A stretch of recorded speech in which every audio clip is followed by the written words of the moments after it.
use technology now. And so a long time ago it used to be you bring your papers, and you would set your papers here and you talk. Now you bring your phone, and you set your phone here and now you talk. So first off, I would like to thank Kathy and the group. Release to Rain, this is an honor to be here to speak to everyone. I want you to know that whenever I speak, it is always an honor to God first. So when you hear me speak, hopefully you're not hearing my voice, but you're hearing the voice of God through me, and I'll be a vessel for God to speak through me.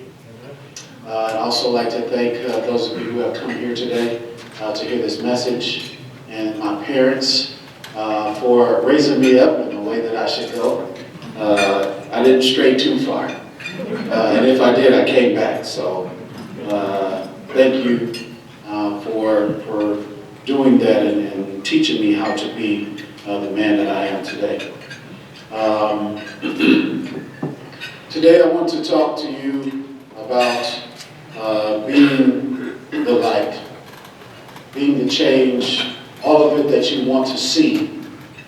You get an opportunity to be that. But first, how did we get where we are today? I want you to think, God, when we talked about my resume, we talked about where I come from, who raised me, all of those different things. God doesn't want your resume. He wants your yes. He doesn't care about your resume. He doesn't care about where you come from. He just wants you to say yes. Now, what does that mean? What that means is we all have an opportunity to serve God in everything that we do every day. No, you will not be perfect, as Kathy mentioned, but we still have this opportunity every day. My dad taught me, no matter what it is that you do it, you give 110% in everything that you do. But as you're giving that 110%, no matter what position you hold, you do it as if you're doing it for God. And that is the way that I try to live my life, as if I'm living my life for God. Now, faith is number one in my household. Faith is number one in my heart.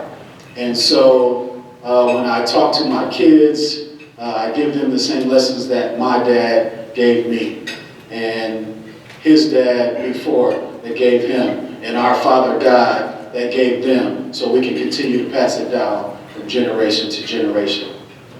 But my son did not get the name Eugene. I gave him the name Noah. And the reason was, I read a story in the Bible. Anybody ever read the story about Noah and the ark in the Bible? Yes, it's a great story. You should read it if you haven't. Those of you who didn't raise your hand, make sure you get reading. It's a great story. But it was such a great story to me, and so impactful, that I named my son Noah. And I named him that because I know that my son was brought to this earth to do something big. What is the big thing? I don't know if he's going to save the world from a flood. I don't know what he's going to do, but it's going to be something big. And with that, I wanted to make sure I gave him not only the tools that my dad gave me, but also to name him something with meaning behind it. Now, if you read the story, you will understand that in the story, Noah was giving very precise directions on how to build the boat. It had never rained before. People called Noah crazy. People always told me I was crazy when I said, I'm going to play in the NBA. You're crazy. My nickname was Fluky. So people would say, you're crazy, Fluky. You're not playing in the NBA. And I remember all of my friends, and as we were growing up, and all the different things that we did and the ways that we worked so hard to get there. And almost all of us made it. And I made it for a short time. I was injured, and so I didn't get to stay there. But I made it for a short time. But my dream was so big, and it seemed so crazy that people didn't understand it. Well, Noah was told to do something based on something that had never happened before. But he was given precise instructions. Now you have to build it this long, this wide, use this type of material. All of that was very important, but there was one thing that was missing, and I didn't notice it when I was reading the story until just a few weeks ago. There was no steering wheel on the boat. The instruction was so perfect, but it didn't have a steering wheel. Why, you might ask, and that's a great question. I'm glad you asked me that. So, the reason is we are not supposed to drive the boats of our life. We are not supposed to drive the ark of our lives. God is not asking for your resume and if you have a driver's license. What he wants is your yes. Build it this way. Do it this way. And all you have to say is, yes, I'll do it. See, right now we're in a time of hijacked religion. We're in a time of turmoil. We are in the revelation, but revelation is more important than the reason. We don't need to understand always the reason why there is no steering wheel on the arcs of our lives. All we need to know is that we are supposed to say yes to God. And so in my life, I decided to say yes to God, not only for me, but for my family. Not only for my family, but for my community. I did not originally want to come back to Saginaw. I wanted to go to LA. I wanted to stay in LA, actually.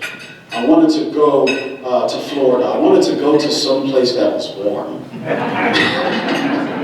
That's where I wanted to go. But God called me back here, and I said yes.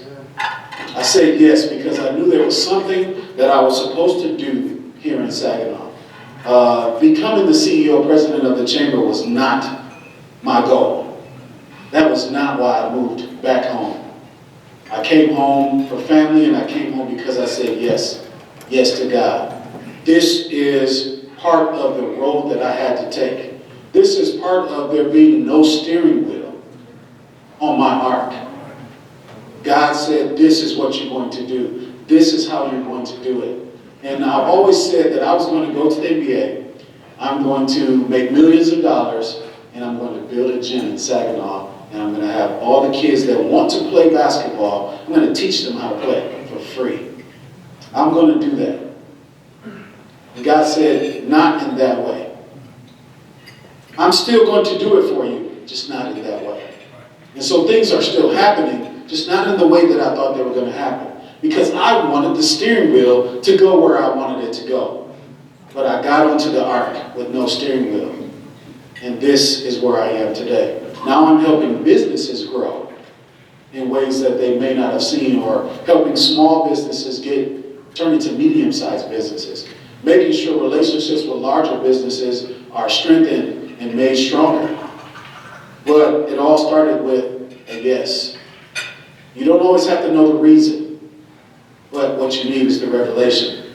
Now, the other thing is, if there is an awakening in honesty, but no action, then there is no revelation. So sometimes I understand what it is that I should be doing. And like Kathy said earlier, I don't do it. So there is no revelation, because there was no action. The Bible tells me that faith without works is what? It's dead. So there is no revelation. And so I had to learn to say the yes. I had to learn to say yes to God so I could be the change that I wanted to see. And I can tell you right now, in today's climate, we all need to be the change that we want to see. We all need to be able to step onto an ark that does not have a steering wheel and be willing to go wherever God wants us to go. There are some places that I can tell you I did not want to be in 2025. But I was there because God told me that I needed to be there. I was there because that I was what was needed at the time to make the change for what was supposed to happen. I was there to strengthen relationships where relationships were broken. Yes to God. Yes to the ark. Yes is what I needed to say. So I said it, and I ended up in places where I was supposed to be. And therefore, things happened that needed to happen, not only for the community, but for my family's life and for my life. So we need to continue to understand that with Lazarus, Jesus became a resurrector. With the prodigal sons, God showed God's love in two different ways to two different sons. And with Noah, Jesus was the driver of the ark.